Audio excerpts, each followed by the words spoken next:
je me suis dit il faut que je puisse faire quelque chose. Ma maman a une fille unique. Étant une fille unique, il faut que je montre l'exemple. Donc, il faut que je montre l'exemple dans ma famille, mais aussi dans toute la région. Et à travers ces formations, ce leadership que j'ai acquis, et je travaille maintenant avec d'autres organisations où je suis point focal de déclic et je suis formatrice en leadership et développement personnel. Donc je suis partie jusqu'à Kédougou pour former plus de 50 jeunes filles dans le Minaïr, plus de 50 jeunes filles et ainsi de suite. Et toutes ces jeunes filles disent je veux être comme toi. Là c'est une source de motivation parce que je l'ai dit, c'est pas une question de pauvreté. C'est pas une question qu'on m'a pas aidé, mais c'est une question de confiance en soi, une question de détermination, une question de vouloir impacter sa communauté. Et chacun d'entre nous, tout jeune africain, tout jeune sénégalais, doit vraiment impacter son pays et sa communauté. Mais le leadership, avant d'impacter l'autre, ça commence à la base. Dans ton village d'abord, ensuite ta communauté, aller dans la région pour parler du pays. Est-ce que vous allez avoir un mari? Parce que la manière dont vous parlez, ce que vous dites, donc ça veut dire non, vous parlez de mariage précoce, vous parlez de mutilation génitale féminine, vous parlez de ça. Donc ça, c'est pas adéquat à notre culture. Je me rappelle, on était dans un village où le vieux nous dit, sortez de notre maison. Oui, mais vu qu'on a appris la communication, on a négocié ainsi de suite.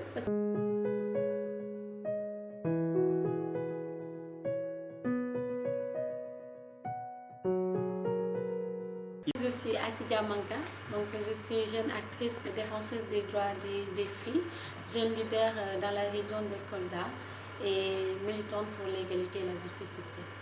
Très bien, alors vous venez donc de participer à ce panel ce soir dans le cadre du colloque Muntu. Vous avez parlé de paix, de sécurité, de développement durable. Vous, comment a commencé le militantisme pour la protection des droits des femmes chez vous? Oui, merci beaucoup. Donc je l'ai commencé étant très jeune, donc en 2006. Je suis dans une région où il y a vraiment un taux très élevé de mariage et grossesse précoce.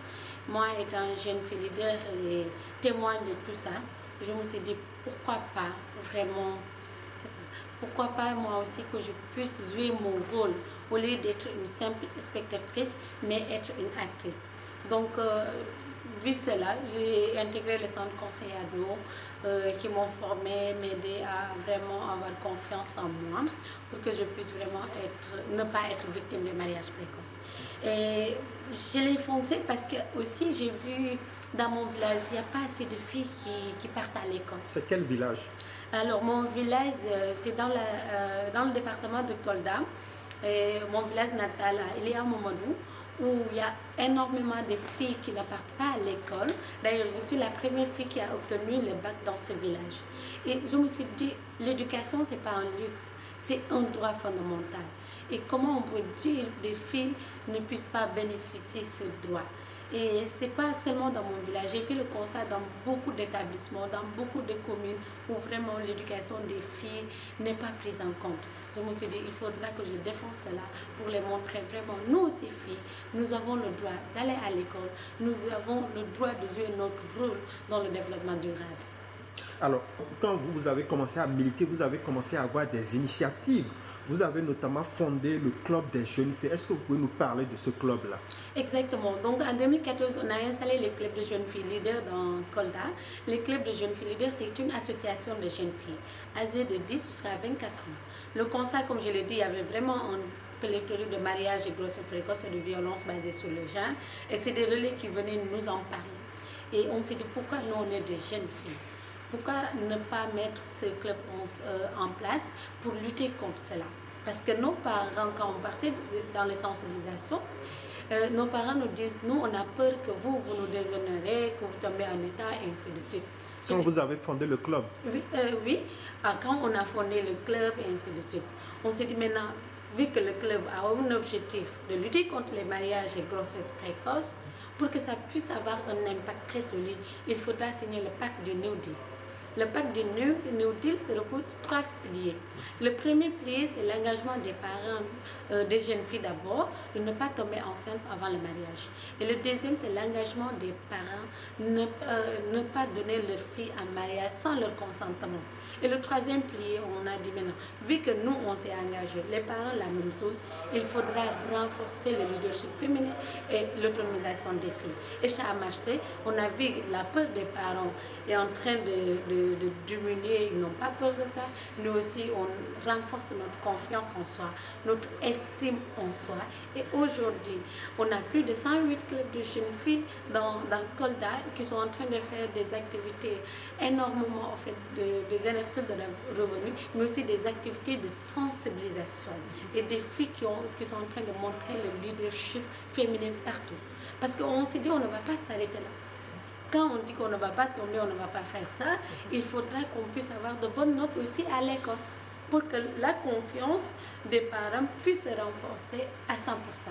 Et là, on a des filles très brillantes, des filles qui ont de très bonnes notes à l'école. Et d'ailleurs, pendant la Tabaski, l'approche de la Tabaski, on prime ses meilleurs élèves. Pendant l'ouverture scolaire aussi, on prime les meilleurs élèves et les filles. Et les filles qui ne sont pas à l'école, on s'est dit, on ne va pas les laisser comme ça. Il faudra créer des activités génératrices de revenus et qu'on a fait. Les filles qui ne sont pas à l'école commencent par faire la transformation du céréales, mais aussi la saponification. Et dans ça, elles gagnent des revenus qu'elles vraiment pour leurs besoins, mais aussi les besoins de leur famille. Oui. Est-ce que chacun a tenu son engagement? Est-ce que les filles ne tombent plus enceintes? Il n'y a plus de mariage précoce? Et est-ce que les parents aussi ont respecté leur engagement de ne pas marier leurs filles sans leur consentement? Exactement, merci pour cette question. Alors, comme je l'ai dit, on a 108 clubs dans Kolda et chaque club a minimum 25 membres. Donc, si toutes ces filles formées, conscientisées, qui ont l'estime de soi et qui avaient signé ce pacte moral, parce que pour nous, signature seulement papier, c'est un pacte moral. Et cette fille va respecter ça. Et toutes les filles qui sont dans les clubs, on a plus de 2000 filles dans les clubs, il n'y a aucune fille qui est tombée enceinte qui est dans le club. Ça fait combien d'années maintenant? Donc, on a fêté l'année dernière nos 10 ans, parce que c'est 2014, on est à 2025, donc on a fait 10 ans d'existence des clubs de jeunes filles. Maintenant, on ne peut pas dire qu'il n'y a pas de mariage et grossesse dans Kolda, parce qu'on n'a pas de clubs partout. Mais les filles qui sont dans le club n'ont pas été victimes de mariage précoce. On a eu maintenant des gens qui sont mariés, mais après leurs 18 ans, avec leur consentement. On a eu des 100% au BFM, au bac, et ainsi de suite. Et des filles maintenant qui n'étaient pas à l'école ont ouvert leur atelier de couture. Des filles qui sont en train de gérer leurs activités, qui ont maintenant les clubs même. Les filles qui ne sont pas à l'école ont un GIE, c'est eux qui gèrent leur argent, et ainsi de suite. Maintenant, ce qu'on aimerait, peut-être les filles aussi qui ne sont pas dans les clubs, peut-être puissent venir et faire le maillage de toute la région. Mais ce qui est sur les résultats, c'est qu'il n'y a pas une fille dans le club qui est tombée enceinte, mais le leadership féminin s'est renforcé davantage. Comme j'ai dit, je suis de Kolda. Aujourd'hui, je suis au musée des civilisations pour parler. Ça, c'est le leadership. Des années auparavant, il n'y avait pas une fille de Kolda qui venait s'exprimer. On a eu des filles qui sont parties aux États-Unis pour parler, pour défendre les droits des filles. Issues de votre club? Issues des clubs de jeunes filles. D'autres qui sont partis au Kenya, d'autres en France, d'autres en Côte d'Ivoire, et ainsi de suite. L'actuelle coordinatrice était aux États-Unis, USA, à la Maison Blanche pour plaider, ainsi de suite. Moi, en 2021, j'étais au King Fahd Place. C'était le forum du Sahel, donc tous les 10 pays du Sahel étaient présents. Oui, en 2021. Donc, j'ai été là-bas et ainsi de suite. Donc, c'est ce leadership qu'on a besoin. Les parents ont vu ces résultats et ça les rassure davantage. Donc, les clubs de jeunes filles qui sont au niveau du centre conseil ado, qui est une structure étatique et les clubs vraiment sont en train de faire un travail extraordinaire. Et il semble que vous fournissez également des fournitures scolaires pour certains élèves. Oui, alors les fournitures scolaires pour les élèves, là, c'était un engagement personnel. De vous? De moi en tant que tel. Comme je l'ai dit, je suis issue d'une famille modeste, donc d'un village, et ainsi de suite. Et j'ai vu témoin de beaucoup d'enfants qui abandonnent l'école parce qu'ils n'ont pas les moyens de la scolarité ou bien n'ont pas de fourniture scolaire. Je me suis dit, moi, étant jeune et actrice de développement, pourquoi pas chercher les fournitures scolaires pour donner ces enfants. Donc, je suis à ma 3e année. Je l'ai commencé en 2023 et cette année, je continue à donner des fournitures scolaires. Donc, au sein du club, les clubs, l'association, chaque club aussi fait de la même chose dans le club. Madame, chaque club, vu que c'est 25 membres, les filles qui sont à l'école, ils ont une caisse. Le club va enlever quelque chose pour payer des fournitures scolaires pour les filles qui sont dans des familles modestes. Mais est-ce que ça suffit? Est-ce que vous avez des partenaires qui vous soutiennent pour vos actions en tant que club? Oui, on a des partenaires comme UNICEF en fait, qui nous soutient. Une FPU qui est le premier partenaire qui a installé le club de jeunes filles à Kolda, vu que c'est le centre conseil ado. Parce que les clubs de jeunes filles, maintenant on est devenu une association, étaient au niveau du centre conseil ado.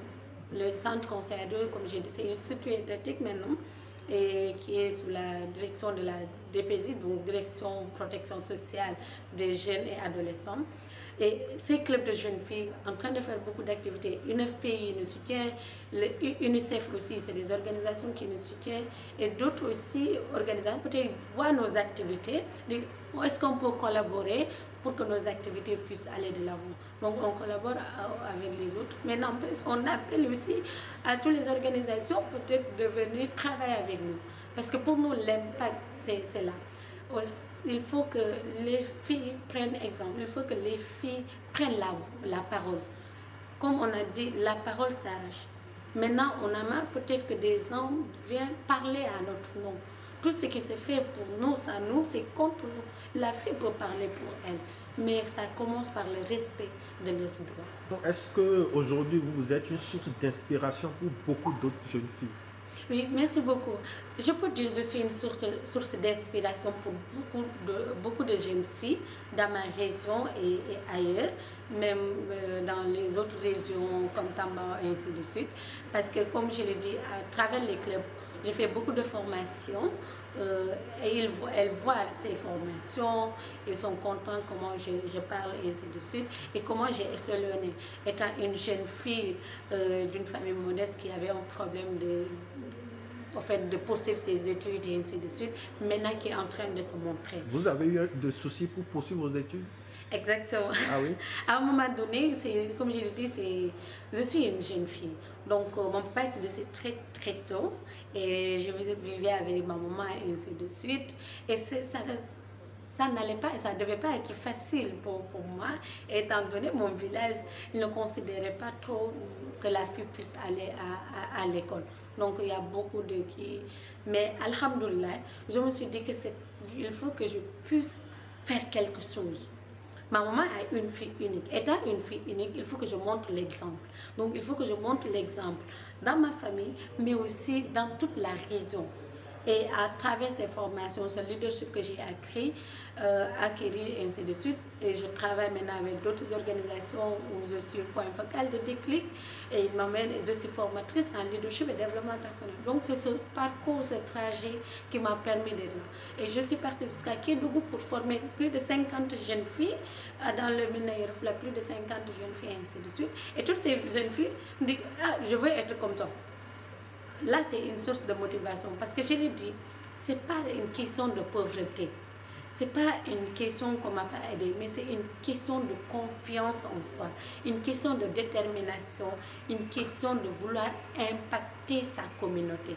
Et chacun d'entre nous, tout jeune africain, tout jeune sénégalais, doit vraiment impacter son pays et sa communauté. Mais le leadership, avant d'impacter l'autre, ça commence à la base. Dans ton village d'abord, ensuite la communauté, aller dans la région pour parler du pays.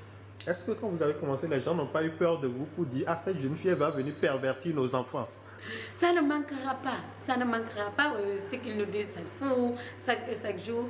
Maintenant, vous prenez d'autres cultures et ainsi de suite. Est-ce que vous allez avoir un mari? Parce que la manière dont vous parlez, ce que vous dites, donc ça veut dire, si je le dis, non, vous avez un problème d'être chef.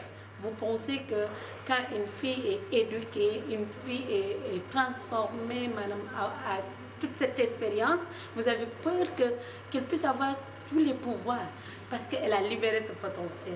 Et non, vous parlez de mariage précoce, vous parlez de mutilation génitale féminine, vous parlez de ça. Donc ça, c'est pas adéquat à notre culture. Et je me rappelle, on était dans un village où le vieux nous dit, sortez de notre maison. Oui, mais vu qu'on a appris la communication, on a négocié ainsi de suite, parce qu'on dit, les décisions, vous êtes, au moment où on pratiquait ça, vous n'étiez pas nés. Et aujourd'hui, vous venez pour nous parler ce que nous devons faire. Mais on l'a dit, le monde évolue. Nous aussi, on a notre place et nous devons jouer notre rôle. Maintenant, le regard a changé. Le regard a changé parce qu'ils voient les résultats. C'est ça l'importance qu'on a encouragé que les filles qui sont dans le club aussi puissent avoir de bonnes notes, réussir et aller poursuivre les études, mais aussi de ne pas tomber en état. Mais si ce pacte n'était pas respecté, c'est ce qu'on était en train de réaliser. On a eu des filles qui se sont mariées récemment, beaucoup de mariages, et leurs parents étaient fiers. Donc s'il n'y avait pas de mariage, notre première coordinatrice des clubs de jeunes filles leaders s'est mariée. La deuxième, la même chose. Donc s'il n'y avait pas ça, vous allez perdre et ainsi de suite. Mais alhamdoulilah, on est en train de faire de notre monde. Assi Diamanka, merci beaucoup. Merci beaucoup.